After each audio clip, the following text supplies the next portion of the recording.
Sanlibunan 3, Quarter 1, Week 6. Milk Base. Ang ating aralin sa araw na ito ay mahalagang anyong lupa at anyong tubig sa sariling lalawigan at mga karatig lalawigan. Mga bata, handa na ba kayong makinig? Ngayon naman ay oras na para sa inyong pagsasanay. Tukuyin ang rehiyon na kinabibilangan ng mga anyong lupa at anyong tubig. Piliin ang letra ng tamang sagot. Una, anong rehiyon matatagpuan ang Kapatagan? A. Rehiyon 3, Gitnang Luzon. B. CAR, Cordillera Administrative Region. C. Rehiyon 2, Lambak ng Cagayan. Magaling! Ang Kapatagan ay matatagpuan sa Rehiyon 3, Gitnang Luzon. Pangalawa, anong rehiyon matatagpuan ang Chocolate Hills? A. Rehiyon 11, Rehiyon ng Davao. B. Rehiyon 7, Gitnang Visayas. C. Rehiyon 4A, Calabarzon. Magaling! Ang Chocolate Hills ay matatagpuan sa Rehiyon 7, Gitnang Visayas. Pangatlo, anong rehiyon matatagpuan ang 100 Islands? A. Rehiyon 5, Tangway ng Bicol. B. Rehiyon 6, Kanlurang Visayas. C. Rehiyon 1, Rehiyon ng Ilocos. Magaling! Ang 100 Islands ay matatagpuan sa Rehiyon 1, Rehiyon ng Ilocos. Pang-apat, anong rehiyon matatagpuan ang Bulkang Mayon? A. Rehiyon 5, Tangway ng Bicol.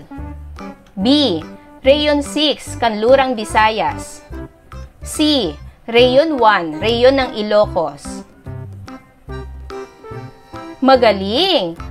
Ang Bulkang Mayon ay matatagpuan sa A. Rehiyon 5, Tangway ng Bicol. Panglima, anong rehiyon matatagpuan ang Talampas ng Baguio? A. Rehiyon 3, Gitnang Luzon. B.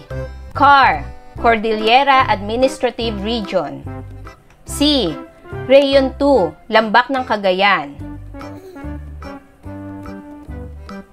Magaling!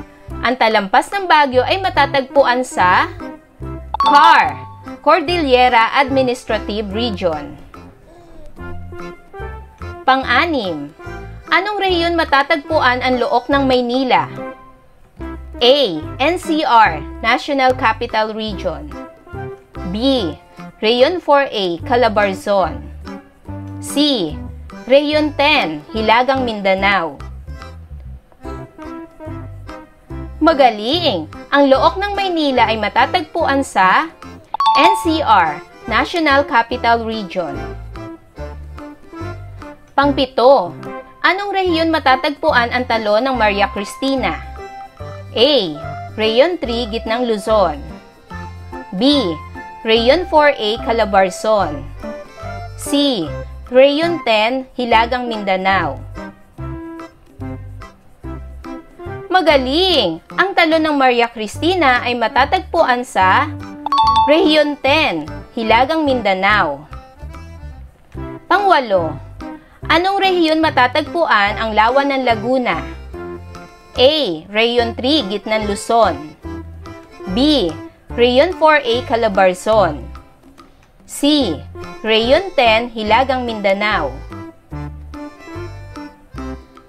Magaling! Ang Lawan ng Laguna ay matatagpuan sa Rehiyon 4A, Calabarzon. Pangsyam, anong rehiyon matatagpuan ang Kipot ng San Juanico? A. Rehiyon 8, Silangang Visayas. B. Rehiyon 1, Rehiyon ng Ilocos. C.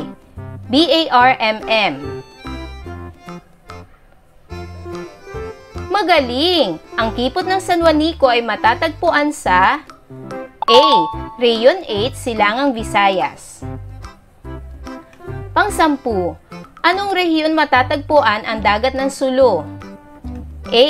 Rehiyon 8, Silangang Visayas. B. Rehiyon 1, rehiyon ng Ilocos.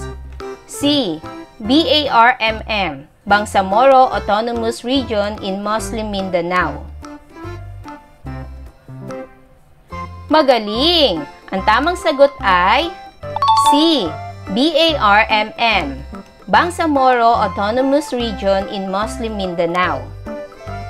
Pang-11, anong rehiyon matatagpuan ang Golpo ng Lingayen? A.